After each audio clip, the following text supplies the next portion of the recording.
Hey guys, Canadian Range Nut here. It is Friday, June the 17th, 2022. Just a couple of things I wanted to talk about today. One is an article I came across about a hunter who got his long guns taken away from him, and he actually went to court, and he ended up winning the case and got his long guns back. And then just a brief mention, I guess there was recently a shooting at an Alabama church. I'm not going to give too many details about that because really all the information is still coming out. But I'm going to start with the article that I saw in the Ottawa Citizen. So it's entitled, Ottawa Valley Hunter Fights Gun Seizure in Court, Self-Represented and Gets His Firearms Back. Stephen Clothier, hope I'm pronouncing his name right, a lifelong hunter from the Ottawa Valley, has always been a private man, but when the Ontario Provincial Police seized his firearms, he took a stand in public court where he represented himself and won his long arms back. All right, so that's good news right there. I know a lot of us are afraid if we don't have a lawyer, it's going to be very hard to fight back against these types of situations.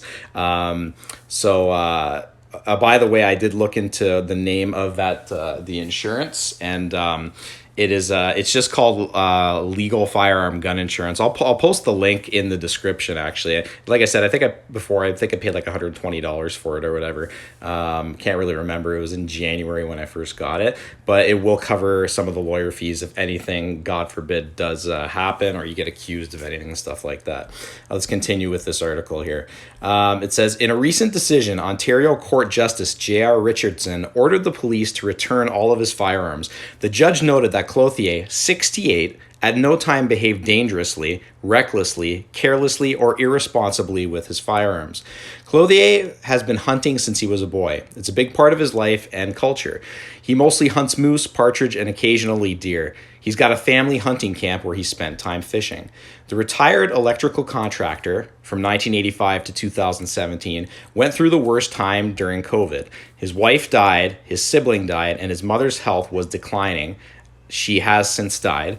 His daughter and her family moved hours away, and Clothier had never felt so isolated, so alone.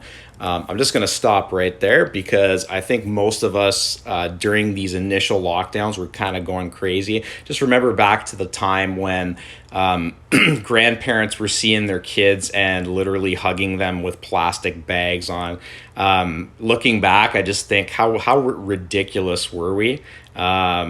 I understand we didn't know a lot about the virus and stuff like that, but how many people lost their lives from this thing, due to suicide, depression, all that kind of stuff, which outweighed what this virus actually does. Sorry. Let's continue with this. He suffered from a temporary period of psychosis in 2020 and was briefly hospitalized at Queensway Carleton Hospital and released. He was pleasant, cooperative, and expressed no intent to threaten, let alone harm anyone, court heard. But then someone from the community mental health unit contacted the OPP to say Clothier wasn't taking his medication. The reality is that a doctor had already said that his brief psychosis, quote, was not severe enough to him being forced to take medication against his will, court heard. So to continue, it's not known if the OPP officers knew about the doctor's report, but either way, they seized his firearms. The Ontario Crown's office argued unsuccessfully that Clothier lacked the responsibility and discipline required of a gun owner. The judge said, quote, there's no evidence that the psychosis that Mr. Clothier was experiencing in November 2020 has recurred since his discharge from the hospital. Now, we got to keep in mind that November 2020, that was already after the main part of the lockdowns and stuff like that. And so I'm not a doctor, but I would assume that like a lot of us were, I think a lot of this probably was coming from the lockdowns and COVID and stuff like that. And sorry, guys, I found the actual name of that insurance. It's Firearm Legal Defense. That's the name of it, Firearm Legal Defense. Legal expense insurance for gun owners. That's literally the name of it. And if you just Google that, and it says it covers all provinces and territories of Canada. Okay, sorry, let's get back to this. So, quote, the evidence establishes that Mr. Clothier was suffering from some sort of transitory psychosis, which appears to have been a stress reaction to a number of circumstances, including the recent death of his wife and one of his siblings, the decline in the health of his mother, the grief associated with his daughter and her family's relocation 2.5 hours away from where he lives, and the general sense of isolation that he was experiencing as a result of various COVID-19 lockdowns. And again, I kind of relate to this because I think I told you guys this a couple times. My best friend, who I basically grew up with, committed suicide because of the COVID lockdowns. Now, he had other issues going on. Like, he was actually going through a divorce at the time, and it was a long process. It was going on for about 4 years, and he was going to the gym. You know, he was kind of getting his stuff back together again. And basically, when the lockdowns hit, my best friend wasn't able to go to the gym anymore. He had no outlet to get a release from it, and he ended up committing suicide. So I could definitely relate to this article here. It says, quote, while I agree that there would have been concrete reasons and legitimate concerns about Mr. Clothier's gun ownership and possession at the time that this matter arose, those concerns have now evaporated. I note as well that Mr. Clothier's mother passed away, something that surely would have been a stressful or triggering event for him, after his release from Queensway Carleton, and there was no reported relapse in his condition, end quote. And then it just continues here. The judge also noted the Crown's failed case presented no evidence that Clothier required psychiatric care following his release from hospital. Beyond a vague reference to Clothier not taking medication, the judge highlighted the fact that the Crown called no evidence as to what, if any, medication he was prescribed. The judge additionally noted that Clothier has no criminal record and has never exhibited violent or threatening traits. So again, this article would be an example of this is basically a red flag law right here, right? And they're obviously debating that in the United States right now. And from this, you can see the seriousness of this. Now, I kind of get why they would call the OPP, because again, if he is experiencing some kind of psychosis, I guess I'd be worried too. But I would need more information on that as well, because we know how many people are not trained in the area of guns and are very ignorant in how guns work and how gun laws work and stuff like that. So this is a very interesting case. Quote, Mr. Clothier's firearms are long guns which he uses for hunting. He has hunted all his life. It is a family activity he engages in, said Richardson, who noted that Clothier has always stored his firearms safely.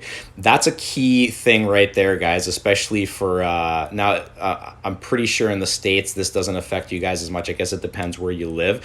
But in Canada, though, every video I've watched, every gun tip I've watched from various channels have always said, whatever the law is in Canada for storing your firearms, go one step above, just so you can show that you had the intent of storing your firearms safely, making sure they were properly locked away. The restrictions are way we have way more restrictions in Canada than you guys do have in the USA. But again, you always want to kind of take that step up. And in this case, you can see that the judge actually took his side, because again, can you imagine if they took his guns away and found out that they weren't storing his firearms safely? That would have probably went against his case, with the judge maybe going the other way, right? Maybe realizing he's not a responsible citizen. But for us as Canadian firearms owners, we really have to kind of go the extra mile in showing how responsible we are. And obviously, I think most of us do. But especially if you ever get in a situation like this gentleman did. Again, remember, he's 68 years old, been hunting all his life, right? So really, he had his reputation going for him. That was the big thing for him. The judge then ordered the OPP to return Clothier's firearms. Clothier, who successfully represented himself, also testified even though he was not required to do so. He told court that after all of his life-altering events during the pandemic, he felt like he was, quote, trapped like a rat in isolation. And I think we can all pretty much relate to that, especially for us who actually followed the rules during the lockdown. I've told you guys before, the first 4 months, I didn't see my older daughter. She's from a divorce, a previous divorce of mine, and I would usually see her every other weekend. I didn't see her for 4 straight months, so I can totally relate to feeling trapped like a rat there. To continue, Clothier, described in court as a private man, has not responded to requests for comment, but shared his lifelong history of hunting when he testified on his own behalf. So again, this is just a good news case here of a guy who thought he was in the right, represented himself in court, and he actually won the court case. Now, obviously, if you have legal representation, probably going to have an edge. That's why I went for the legal insurance. And again, I'm not making money from this, guys. This is just, I'm just giving you stuff that I bought that I thought would benefit me, because you never know. You never know what person you're going to meet out there accusing you of something or whatever. So firearms insurance is always a good thing. So again, that's firearm legal defense, legal expense insurance for gun owners. And obviously it's only in Canada, and it's delivered by the Southwestern Group. Okay. The last thing I wanted to talk about tonight is recently, like literally as I'm reading this, it just happened. This is there was one dead, 2 hurt in Alabama church shooting, and that's according to the police there. So this is in Vestavia Hills, Alabama. The article says it's a shooting at a church in a suburb of one of Alabama's major cities left 1 person dead and 2 others wounded Thursday evening, police said, adding a suspect was taken into custody. The shooting occurred at St. Stephen's Episcopal Church in the Birmingham suburb of Vestavia Hills. Police Captain Shane Ware said at a briefing. He said officers rushed to the church after dispatchers received a call reporting an active shooter at 6:22 p.m. He said 1 person was dead and 2 others were wounded in the shooting and had been quickly hospitalized. A suspect is in custody, Ware said, but he declined to identify the person or the victims and describe how events unfolded. So I guess they're just waiting for more information to come out there. Quote, we know of no additional threat to either the community of Vestavia Hills or surrounding areas, Ware told reporters. The FBI, U.S. Marshal Service, and the Bureau of Alcohol, Firearms, Tobacco, and Explosives, and other local police and fire agencies sent officials to the scene. Investigators remained hours past nightfall, with yellow police tape cordoning off the church complex and emergency vehicles, with flashing lights blocking the route to the church. It goes on to say the Reverend Kelly Hudlow, an Episcopal priest in the Diocese of Alabama, told broadcast outlet WBRC that the church and the community were stunned by the shooting. This priest says, quote, it is shocking. St. Stephen's is a community built on love and prayers and grace, and they are going to come together, she said in a live interview with the station. Quote, people of all faiths are coming together to pray, to hope for healing, end quote. She added that the church was receiving supportive messages from people all over the United States and the world. And she says, we need everybody out there. Pray, think, meditate, and send love to this community because we are going to need all of it, she said. The church's website had listed a, quote, boomers potluck for Thursday night. There will be no program, simply eat and have time for fellowship, the flyer read. News outlet AL.com said the 2 wounded victims were being treated at UAB Hospital in Birmingham. And then this is from CTV, so it just goes on to talk about how this is a continued string of deadly shootings. So again, there's another shooting in the States. I'll post the link of this article in the description so you guys can look into it for yourself. But that's pretty much all I have to talk about for tonight, guys. If you got any value out of this, please like or subscribe. Please share this with your friends or share some of the other videos with your friends as well. I really do appreciate it.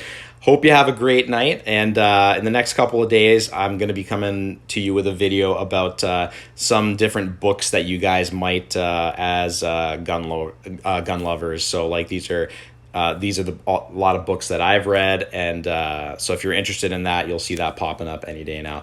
Have a great weekend, guys, and we'll talk to you soon.